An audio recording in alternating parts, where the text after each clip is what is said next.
Magandang umaga mga kamandirigma.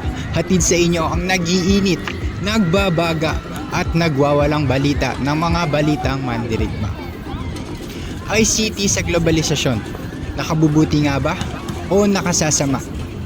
Nasa bakbakan ng balitang yan, si Catherine Magsakay. Nico, gagalawin ulo ko ha?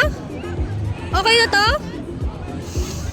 Maraming salamat, Danis. Nandito nga pala tayo sa University of the East, Caloocan para interviewin ng mga estudyante rito tungkol sa epekto ng ICT sa globalization. Andito nga pala sila. Ano po ang magiging opinion nyo tungkol sa epekto ng ICT sa globalization?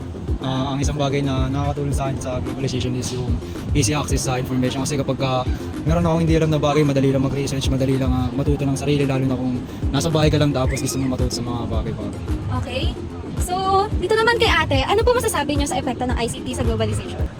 Yung epekto nito is nakakatulong siya sa communication. Mas napapalawak yung kaalaman natin at alam natin yung mga culture ng iba't ibang tao. This program symbolizes the exaggerated pros and cons of ICT and globalization.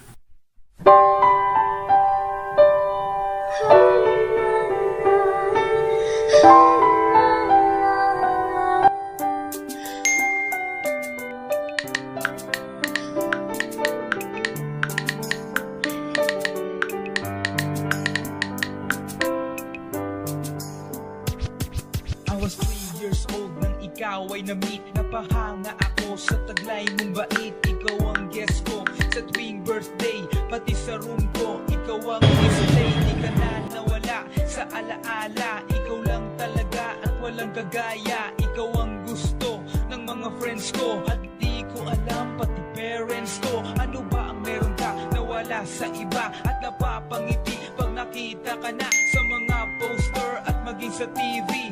Inaabangan ng iyong movie. Bata pa ako noon nang maramdaman ko to. Ayoko ng iba, ikaw ang gusto ko. At sa aaminin ko, maniwala ka, mas gusto kita kaysa kay Darna.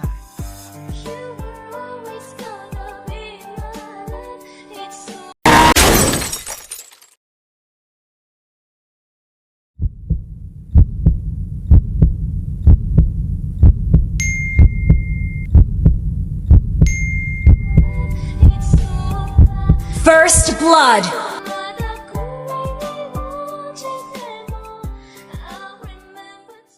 The rise of ICT enhanced the process of globalization, from easier communication, efficient trading, and cultural sharing.